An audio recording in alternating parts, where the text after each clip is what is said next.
Hey, welcome back to the Disney Plus Everyday Challenge. And today we have Fire and Water. Oh, sorry, isn't it right? Yeah, Fire and Water making the Avatar films. That's the name of the movie that they're promoting in this. But Avatar Fire and Water came out in December. And this appeared on Disney Plus early in November, just kind of a promotional piece to say, hey, that new Avatar movie's coming out, a third one called Fire and Ash. Actually, Fire and Ash. Sorry, this is Fire and Water making the Avatar films, and it makes it sound like it's about all three films. To a degree, it is, because as we remember in the first film, it was very mostly land based, because there were people in the trees and flying dragon type things, alien world, Pandora.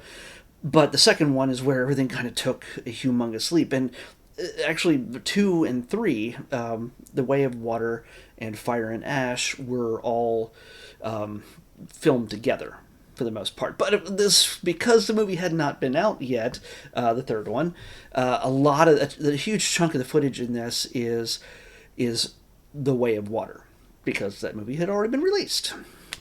But there's a promise at the end that there is some new footage to show you as a nice little thank you for watching. You could fast forward to it if you want, but you could just go see the movie in the theater. And I highly recommend you do that. I know this movie gets a lot of crap. It's Ferngully in space and it's all whatever it is. The structure of it, the story of it. Yeah, I understand. And it's also, again, even more blatantly in the third film, all based on the structure of the tribes of what would eventually be called America, or the northern or North American continent, or even any of the New World continents, but the native tribes of those areas, as the interlopers from Earth decide to come over and conquer it. The imperialists, they just sort of decide to come over and suck it all of the resources dry for their own benefit. That's what they're here for. The first one was all about unobtainium. We won't talk about that name. But the next one is all about getting the ambergris from the whale creatures that they were protecting in the second and third film. That's, without spoiling too much, that's not going to really ruin it for you. That's what that was all about. But what we get to see here, whether you are a fan of these films or not, whether you have an appreciation for the technology and the craftsmanship that goes into it, the engineering that goes into it, to me, this is... I love these kind of things. I love the behind-the-scenes stuff. Sure, a blooper here or there is always fun, but there's a tremendous amount of work that I respect that goes into making something real that is not real.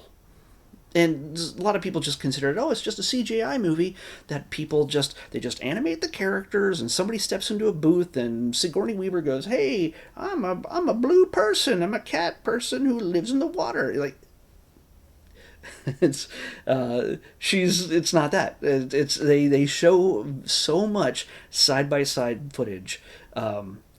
Much of it filmed not too far from me right now.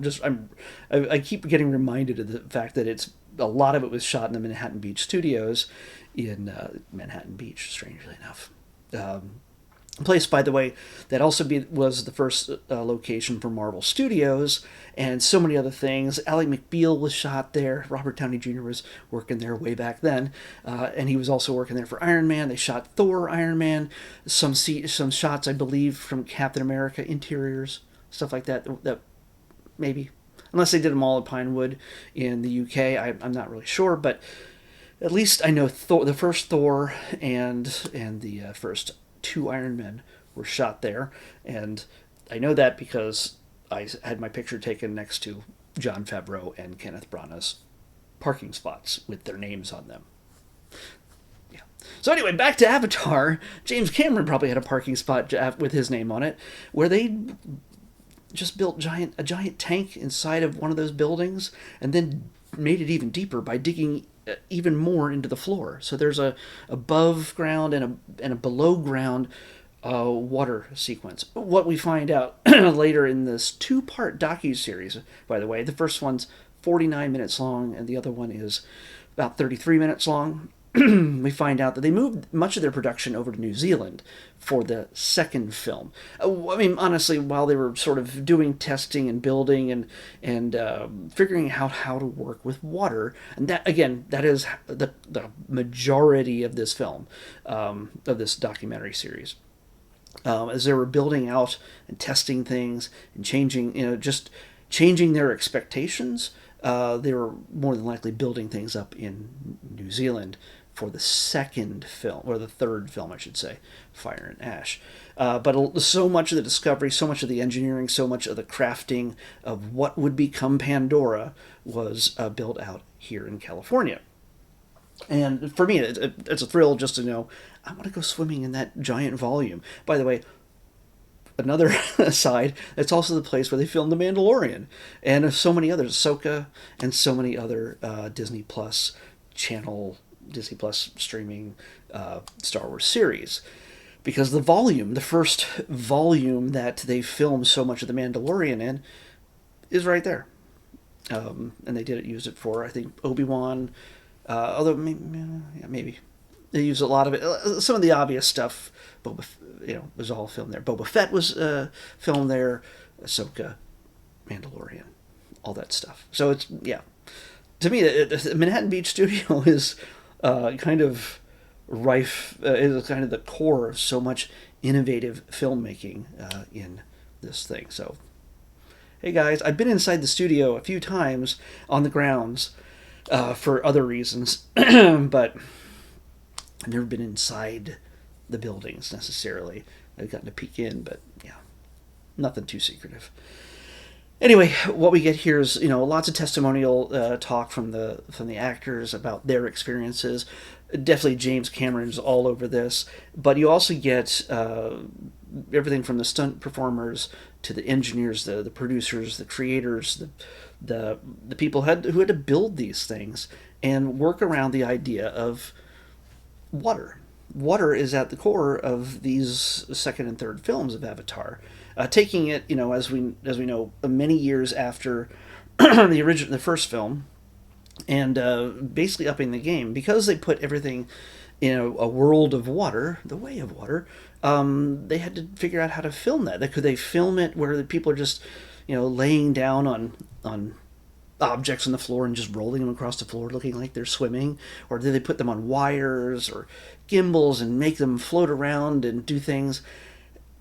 They realized they couldn't because it looked really fake. And so they needed to be able to learn how to film underwater and at the surface of water, and how filming at both at the same time creates a whole new problem with reflections and lights, with all the motion capture.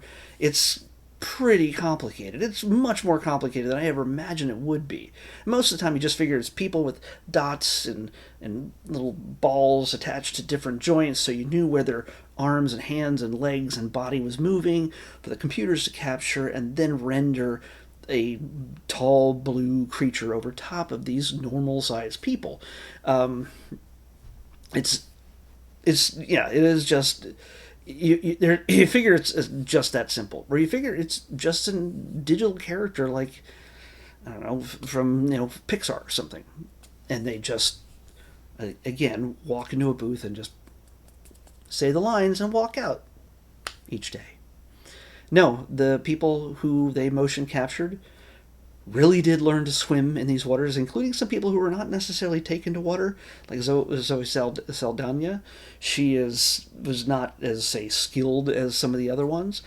Sigourney Weaver, who's not a spring chicken, but she's playing a 15-year-old girl, she was up for it the whole time. But there's many situations where you have to do a scene that lasts a few minutes, and they can't just get it in partial minutes. You have to stay underwater. You have to learn how to hold your breath. In fact, even in the first film, you see just her character smoking. You cannot imagine that she'd be able to breathe very well. And I imagine that Sigourney might be smoking in real life. I don't know. She's kind of got a rougher voice. But it doesn't really, your lung capacity doesn't really benefit from smoking. And Yeah, so yeah, she came from a generation of actors who were doing movies in the 70s and 80s and 90s. And yeah, most of her characters, I think, smoked. It seemed like it. Did she smoke an Alien? I don't know. Aliens? I'm not sure. But yeah, she's been at this a while, but she took to the water like crazy, and she was holding her breath longer than she ever imagined. Same with Kate Winslet, and just so many of the other actors. Whether they were all prepared for it uh, didn't really matter because James Cameron is going to make sure that they take on those roles. And anytime there could be movement showing the resistance of things that maybe they had to carry or the things they had to lift or move around things, there was so much trickery involved, but it was all real physical spaces that were filling with water or changing angles with water just moving all around them. Again, much of what you see in this is some of the sequences from The Way of Water.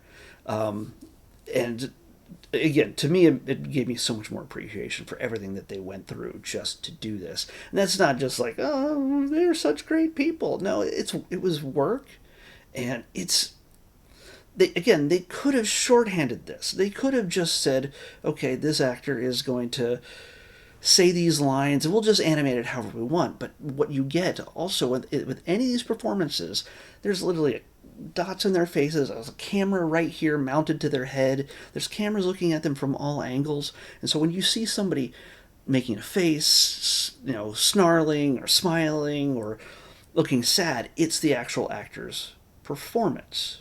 They didn't digitally create somebody grieving or somebody laughing. It's the actors themselves. And that is just the beginning of the documentary. Just talking about that part is, again, building the water spaces that they could build in. It's also taking them to Hawaii and letting them swim for real, taking the cast and a lot of the crew that works with them underwater, the camera people and everything else, and letting them swim under the water in the daytime and the night. And the experience was captured on film, and what they experienced is fantastic. It some people just sort of absolutely blissed out at what they encountered, especially at night. That's something to check out. Yeah, I want to go swimming with them now. I don't know if they want to go swimming anymore. Although if you probably went up to Sigourney Weaver and like, hey, do you want to go for a swim? She'd outlast you in the pool easily. So I don't know what there's supposedly 2 more films on the way. I don't know if they're going to do 2 trilogies, but they're not really trilogies. It's at this point it's one film. It's 2 films that are very close together, and I imagine because everybody's aging and the next film is not due till 2029, everybody's going to kind of grow up. Even the little kid one, she's already grown up since this film when they filmed it until now it's released, because you see her in one of the interviews and like, that's not the tiny little girl anymore. She's like so tiny in the film and now she's a teenager, I think. So by the time they get them back with the dots on their faces and the cameras rolling under the water, whatever environment they decide to put them into, I don't think they could just do an all sky film. That would be, they could do it, whether they want to do it, whether it's interesting or not. There's already lots of flying, so I don't think it's necessary. But who knows? They got, from what I understand, they have a large production facility in New Zealand now, and I know this new one probably didn't do incredibly well at the box office. Wasn't like the gangbusters version that came out in 2009, but I would ask you if you're at all interested in these kind of films, try to see it in the theaters, especially if you have access to an IMAX 3D presentation. An IMAX 3D screen. Yes, the movie is 3 hours and 15 minutes long. Fire and Ash. You can see Way of Water on Disney Plus right now, but if you get to see it in IMAX, yeah, it's a completely different experience than watching it on a standard multiplex general.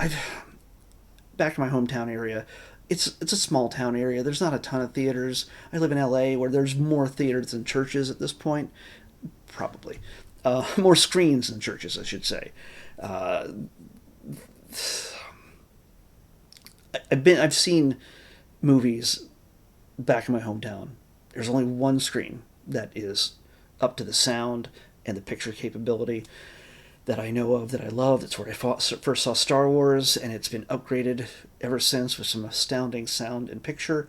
But it doesn't have the comfy chairs, so nobody goes to it. They go to the kind of plain cement box theater where they all can lay down in recliners and fall asleep and see a movie with poor sound, and it, yeah, it doesn't do it really good. I see mine either in a Dolby theater, AMC, or an IMAX. In this case, 3D. I don't go if there's a 3D option. I don't go see the movie in 3D. Maybe a Pixar film, maybe an all digital film. But honestly, go see it while you can, because plus you'll get a special Avengers mini trailer in each one of them. You don't know what you're going to get too. So it changes. There's 4 of them out now. I haven't seen the latest one, but my friend saw it the other night. Wakanda will return. So yeah, it's a lot of fun. I think these films are so beautifully done. Yes, it's a slog when it comes to being so long, and you need to get up at some point to go pee. Is maybe it might work better if you have a really good sound system with a good 4K at least television, UHD. To watch it on Disney Plus when it eventually comes out. I imagine it'll be on Disney Plus in the next 3 to 4 months. I highly recommend it. Yeah, this documentary will wet your whistle. You'll notice in the second episode, while it's shorter, it kind of wraps up a number of different things that they want to talk about and how these things are made, how this thing is put together. The credits roll, but then make sure you stick around, because then they show a scene from Fire and Ash. And if you haven't seen it yet, it will raise a ton of questions as to how certain things are going down, and introduces you to the new villain. And it should wet your whistle for what this film is all about. I realize it's been out for almost a month now. Probably at the time this is airing, it's been out about a month since Fire and Ash came out. But the multiplexes should still have them, and I don't think there's anything better that's going to take up the IMAX screen in your local multiplex, even here in LA. So do it while you can. Highly recommend it, and check out this trailer. Especially if you've seen Way of Water already, just to give you, not a trailer, this documentary series. Check it out, because it really gives you a feeling for what goes into this. I could have thought of a million different ways to sort of half-ass this and not make it half of what it is. And I'm so glad they took the extra step, because this is the kind of film that will hopefully, while it may become a niche thing, or a thing that only people who want to spend a bunch of money to see, like going to see a concert or a play or whatever, where people will spend premium amounts of money to see high level, high quality produced films, it seems to be the way the theater world seems to be going. So it's the kind of thing that, if you're going to go to a movie theater to see a movie, it's going to have to take advantage of all the bells and whistles that a theater can provide that your home may not necessarily handle. You're not going to want to watch any of these films on your phone or your tablet or anything else. So watch it the way these are meant to be. And I'm hoping that Disney doesn't go, hey, we didn't make a lot of money on the last one. Can we do 4 and 5? Do you want to sell more tickets to Animal Kingdom? Make 4 and 5. While this may not be my greatest, most favorite films in the world, I can see the flaws in them as well. This documentary shows you just how fantastic and how much work has gone into it. And whether that makes you appreciate the film more or not, it's still, it's impressive. Yeah, you'll see if you watch it. Let's pick tomorrow's episode. 6. Oh my, we're getting really close to what I suspect is the last in a series. It is. Oh my god. It's going to happen sooner or later. And it's not a Lifetime movie. We have only one Lifetime movie left, as I mentioned the other day. But this is the last in the series for now. They are making a new one. They're kind of rebooting the franchise. And it's a franchise. And I've seen all the other ones that have been released so far, even the spin-offs. This is going to be the last Air Bud movie I watch for now. Probably the new one's not going to come out onto Disney Plus until I'm already done with this series.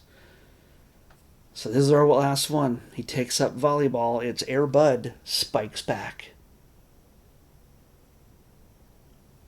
Yeah. At first I was annoyed. I was like, oh my gosh, Air Bud? It's just all this contrived shenanigans with the golden retriever that could do all the sports. It's made for children. So lighten up. Air Bud Strikes Back is what we're watching next on the Disney Plus Everyday Challenge. I'll see you back here tomorrow with that.